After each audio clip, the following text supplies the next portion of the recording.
This is the Gas Ozark. This is the Gas Ozark restaurant, Gas Ozark gas station, restaurant, filling station, and during the 1940s, during the Second World War, it also served as a Greyhound bus stop on Route 66. Route 66 is right here in front of us. This way goes to Lebanon. This way goes to Waynesville and Fort Leonard Wood. These are the outlines of where the gas pumps were located. In fact, I believe it was a DX station when it closed in about 1956 or 57. But you can see the outline of where the gas pumps were. And we're near the Gasconade River too. And the road over here to my left goes down to the Gasconade River. There's a Gas Ozark resort down there. So this area is kind of the Gas Ozark area. We're near the old town of Hazel Green, and we'll be making a stop there in a few minutes. This is the town of Hazel Green. There's only a few of the newer buildings left. Hazel Green had a history going way back into the 1800s. We're right on the eastern border of Laclede County and the western border of Pulaski County. And it was a farm community for a long time, going clear back into the 1800s. Richland and the railhead is off in that direction. And Hazel Green was a tourist community. People would bring the train, ride the train out of St. Louis, take the stagecoach or the wagons from the depot in Richland to Hazel Green. They had several places that you could spend the night. We're not too far from the Gasconade River. The Gasconade River is just under the hill. Right here was the site of the Walker store. It had a post office up on this end, and there was a bank down on this end. The building of the interstate did not get the bank, but the depression of the 1930s got the bank, like many of the smaller banks around here.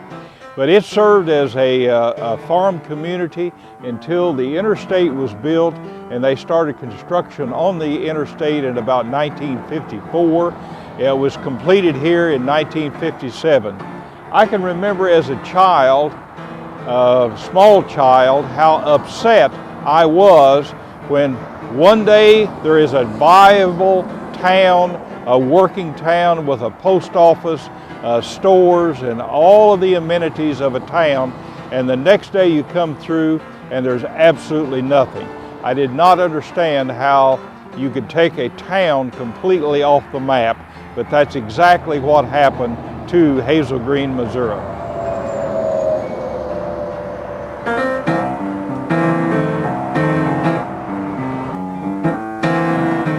This is our third stop. We're at the bridge over the Gasconade River. This is the Gasconade River. This bridge was, the construction started in 1926 and it ended at about 1928. It was one of the first bridges on the new Route 66. Back when this transportation route was the wire road, there was a ford right here, and they forded their wagons across. And then when it became Highway 14, they had a ferry that went across. But in 1926, with the construction of Route 66, they built this bridge, and it has been here ever since. The maintenance is getting very high on it, and reconstruction would just almost be prohibitive. This particular area, on to our west just a little bit, is the old Eden's Resort, which was a very popular resort up until the 1970s. And they had float trips on the river, on the Gasconade. And during World War II, right up here, there was the Riverside Tavern, which catered to soldiers from Fort Leonard Wood, and was a very popular part of this part of the world. We're probably about 10 miles from Lebanon right now, And this is probably one of the most beautiful spots, in my opinion, on the Gasconade and along Route 66. Of course, the Wire Road was the road that was built during the Civil War. And it's kind of interesting when you study the history of Route 66. You keep going back. You know, the Wire Road was the old Butterfield stagecoach. So the Butterfield stagecoach probably forded the river right here someplace. And back before the Butterfield stagecoach, of course, this was an Indian trail. And before the Indians made this route popular, it was probably an old buffalo trail that the buffaloes actually used to go from one part of the country to another. If you look at this area on a map, you'll see that there's a ridge running from basically Marshfield to Rolla. There is a ridge, and it was a very comfortable place to have to travel. And I think that's the reason that the Indians use it. Certainly the reason that the Butterfield stagecoach used it. This stop is not on the Windshield tour, but I thought it very interesting. There's quite a story here. This was Ginos. It was a two-story building. It was a restaurant, a motel, a gas station, a truck stop, and a very, very popular spot during the heyday of Route 66. And we're standing right in the middle of the old, what was the old building. It was made out of rock, much like the old Gascozark building, native rock, and a very, very popular spot. After the interstate went in, you can see the interstate over here. Of course, Route 66 is out here. After the interstate went in, it deteriorated. It turned into a tavern, frequented by a lot of the locals. They had pizza, cold beer, and I understand that when they closed it and tore it down, that a lot of the locals actually, were very depressed and had to find other places to go. We are now at our fourth stop along old Route 66. This is the ghost of Riley Snack Bar. The gas pumps were right here. Here's the driveway, a single driveway going east and west, and Riley Snack Bar was right in here. This was a very, very popular oasis along the route. It actually was in operation to way up in the 1960s because the Route 66 was used as the eastbound lane of I-44 before they built the eastbound lane about a half a mile in that direction. So this strip of Route 66 was actually used as a lane, the eastbound lane of I-44. So there was road traffic along this route, and Riley Snack Bar stayed in operation. The old building actually burned several years ago, and if you let your imagination just kind of take hold and you think for a second about it, you can almost picture an old DeSoto or an old Dodge or an old Oldsmobile pulling in here, getting gas, probably for 19 cents a gallon. You can see the children getting out, going into the snack bar, getting a cold Coca-Cola or a Pepsi, and the family getting back in and heading on towards St. Louis, which is on the east side of our county here in Laclede County.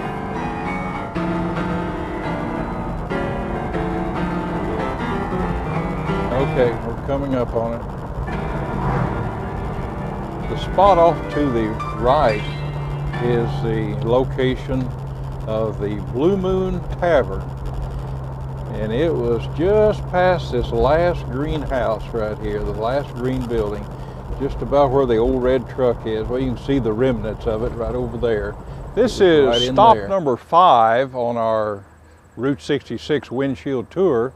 This is the spot of the old Satellite Cafe. It went by a couple different names, the Satellite Cafe and the Space Cafe. As you can see in the background, the rocket It had a rocket out in front of it, and because this lane of Route 66 was used as the eastbound lane of I-44 up until the 1970s, the cafe actually stayed open. There was a cafe, very small cafe, as you can see by the foundation that's left, and a filling station, but it stayed open for the locals, and I'm sure they got some traffic off of the eastbound lane of I-44. The site, the property, is the Lebanon I-44 Raceway, a very popular asphalt racing goes on here practically every Saturday night during the summer.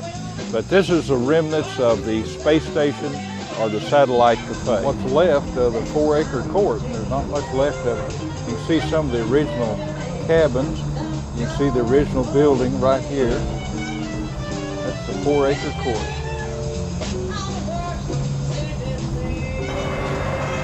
This is about the only spot that I know of in Laclede County that shows the old curb that the original construction of Route 66 had. It was a drainage situation.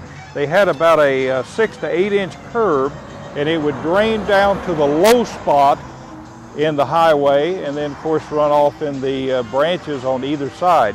But this curb proved to be very, very dangerous. If you would come up on this curb and hit it with a tire, it would definitely throw you back over in the other lane or actually flip you over. And when they reconstructed the highway up in the 1950s, they built it up and got rid of the curb entirely. But this is a good example of the old curb that we find on Route 66. And it went down a little deeper than this. This is actually where the old highway comes into the service road. But this is the original road of Route 66 right here, and this is the original curve. Stop number 6, and it is probably one of the most famous stops along Route 66 from St. Louis to Springfield or even on to Tulsa, Oklahoma. This is the famous Munger Motel.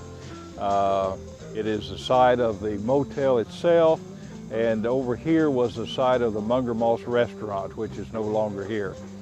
The history of the Munger goes back to way back in the 1920s.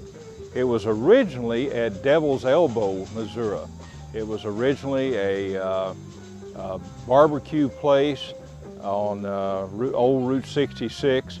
And after World War II, when Fort Leonard Wood closed, the people who owned it actually moved it to this site. And they built the motel and the restaurant, which was over here. And it has been in continuous operation since about 1946. The building, the motel, is now owned by Bob and Ramona Lehman. They're very big supporters of Route 66.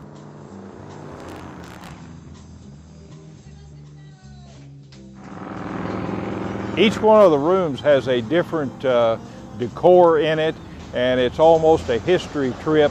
It's a trip back in time to go through each one of the rooms. And if you get a chance, I would recommend you spend the night with Bob and Ramona. This is Rinks Market, and we're now inside the city of Lebanon. This is Rinks Market. Rinks Market was a general grocery store started by Mr. Wrinkle in 1952. He originally wanted this building to be a 2-story building, but he's told me the story many times that he only had money to build 1 floor, so he built the 1 floor, and it was an icon on Route 66 for many, many years. Mr. Wrinkle died just a few years ago, and it's been taken over by another business, but it's probably one of the second most famous spots on Route 66 next to the Munger Motel. He had basically a general store here. It was patronized by not only the locals, but people stopping on Route 66. Mr. Wrinkle told me the story several times that Clint Eastwood was traveling from Hollywood to New York, and he and his wife had a baby, and they stopped here and got disposable diapers for their baby. I don't know how true that is. We're now in the downtown Lebanon, Missouri, right across from the Kenneth E. Cowan Civic Center. This is the site of Camp Joy. Camp Joy was originally a tent camp. You could come in and put up your tent for overnight, and a lot of people traveled with tents, and they would put them up at night either alongside the road or in a camp like this that had water and some protection. The story goes that it was 50 cents per night to camp here. Several years ago, before Bob Hope's death, he told the story on national TV, and I think he kind of regretted doing it, but he camped here in Camp Joy. He was traveling across the country, and he camped here in Camp Joy before he was popular as Bob Hope. He did not have 50 cents for his camping fee, and the next morning before the Spears family got up and went around and collected the 50 cents from all the campers, Bob Hope got up and slipped out of town under the darkness of the early morning, and he said he regretted not going back and paying the Spears family their 50 cents for letting him camp at Camp Joy. And the folks actually went to Springfield and bought one of the old streetcars when they were redoing and renewing their streetcars, moved it in, it sat at the back of the property.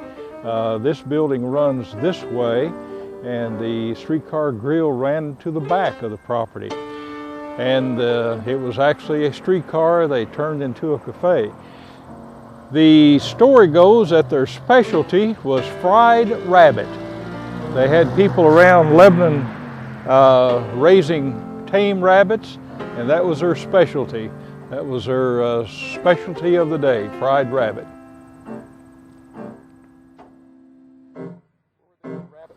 They bought them from people here in town that raised them.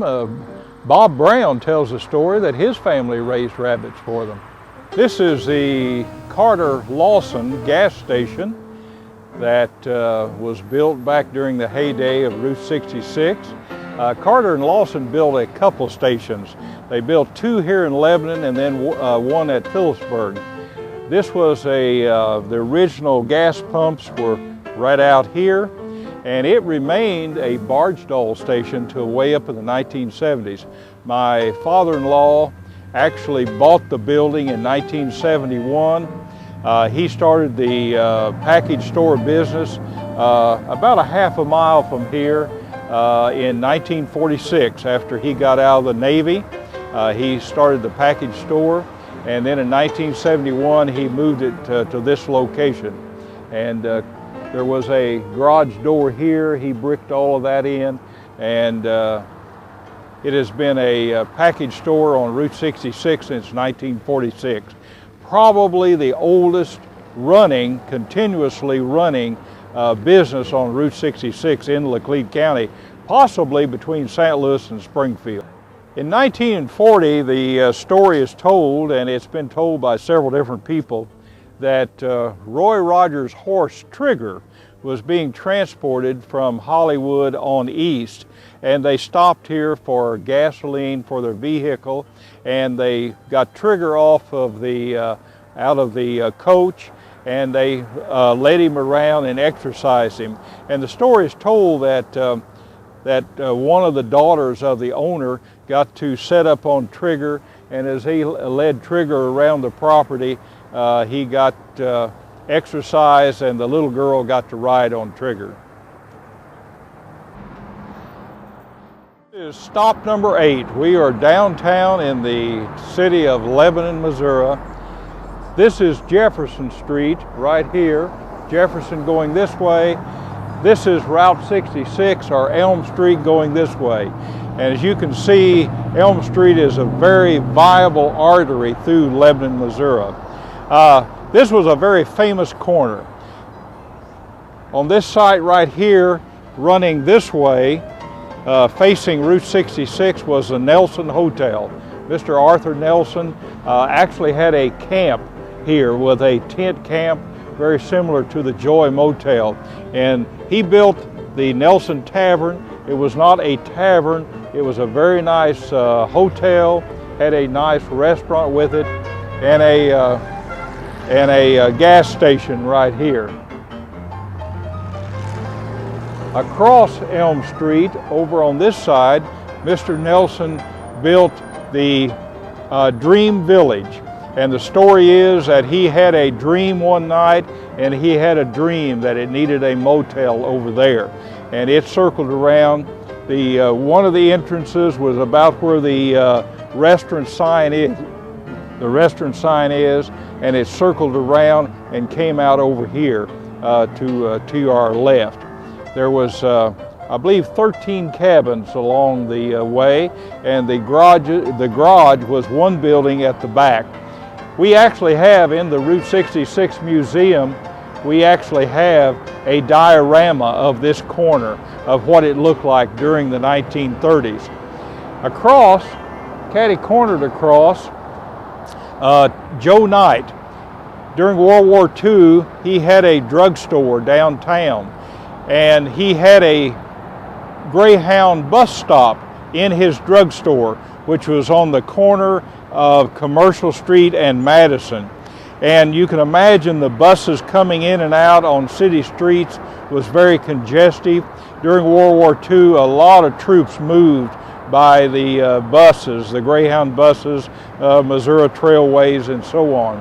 And the city fathers told him that he needed to move his bus station out of the downtown area. So he built the building where the Walgreens stands now, and it was a bus station, it was a restaurant, a Greyhound bus station, and very, very popular. The story goes that one day during World War II, they served over 1,000 hamburgers at the restaurant over there. It stayed in business as a bus stop until up in the 1960s, and then of course went out of business, and the Walgreens bought the property and put in the Walgreens. Smitty's, the Consumers Market, bought out this property in about 1958. The old tavern was torn down in '59, and the new building, which is now a Smitty's, was built in '59. Over here, this building, the Dream Village, actually stayed in business till the 1970s. They had weekly rentals and what have you of the little cabins. But it was torn down in the 1970s, the mid-1970s. The Elm Street Eatery went in, and the Wilkerson's Pharmacy went in on this property. So there's nothing that's the same as was back in the 1930s, and that's the reason we have a diorama of this intersection in the museum. This one had a restaurant attached to it. See this? This is the Carter-Lawson, the third Carter-Lawson station. This one was a little bit different than the two that we find in Lebanon. This one actually had a restaurant attached to it. And we're very close to the little town of Phillipsburg. And when Phillipsburg had a high school, which is down the road of a couple miles, this was a hot spot for kids out of the high school at Phillipsburg. This was kind of the hangout for them.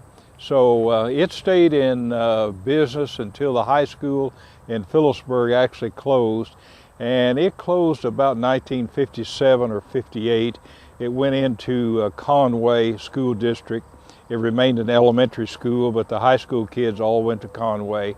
And this one, this Carter-Lawson station kind of dwindled away into nothingness as the kids disappeared.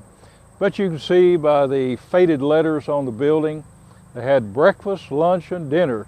And on the right-hand side, they had a gift shop.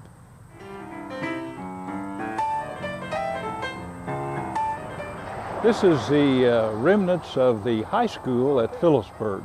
Phillipsburg had a high school until about 1958 or 59.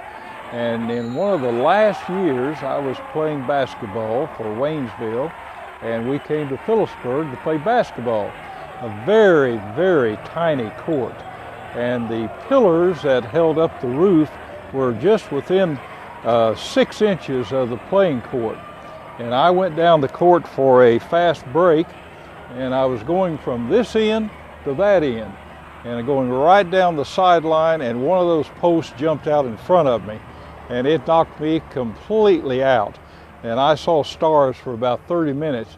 To say the least, I did not finish the game. This was the main entrance to the Phillipsburg High School. It was abandoned in about 1958. It was an elementary school. They made an elementary school out of it in about 1958, 59.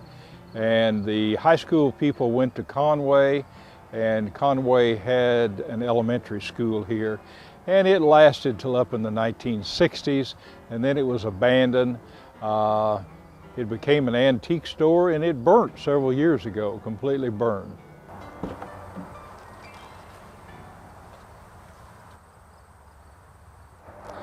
This is stop number 10 on our Windshield tour. This is the Maud Snyder Roadside Park. This was a very popular spot, especially for children on a Sunday afternoon. The locals would come in. There was an ice cream stand, a hamburger stand, and on that side of the Route 66, there was a Ferris wheel, a merry-go-round, and all kinds of rides, small rides for children. And this land was donated for the park by Maud C. Snyder.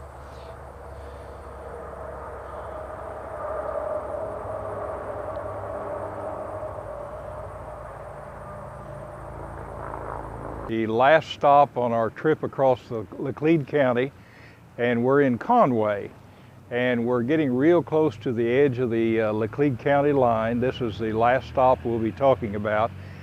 The post office now sits on the original site of the old Harris Cafe. The Harris Cafe grew up right at the very beginning of construction on Route 66.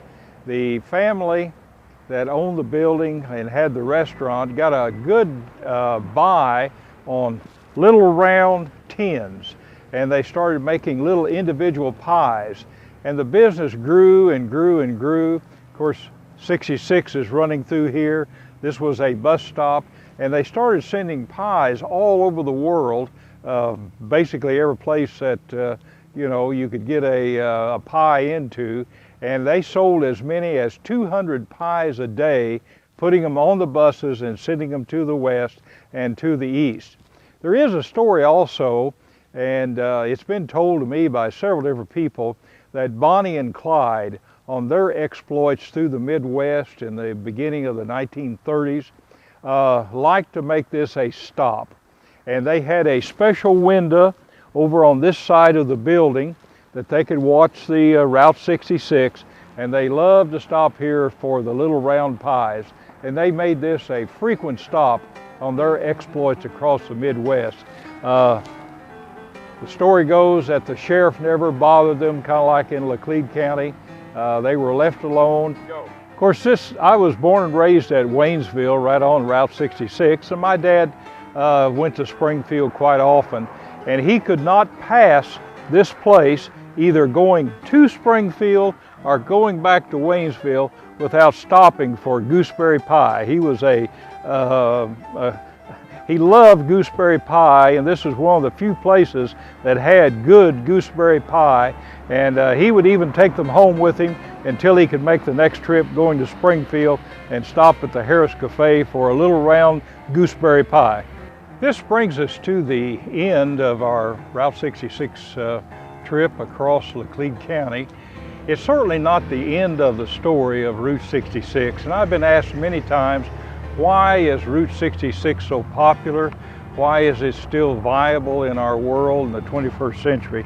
I really can't answer that, because I think each individual has to answer that for themselves. Route 66 means something to each and every person. It means something different to each and every person. So everyone has to answer that to themselves. In closing, and before I say goodbye to everyone, I'd like to read just a passage from the book Windshield Tour. As with any trip on Route 66, there should be places that remain unexplored and untested for another day and another trip along the road of memory.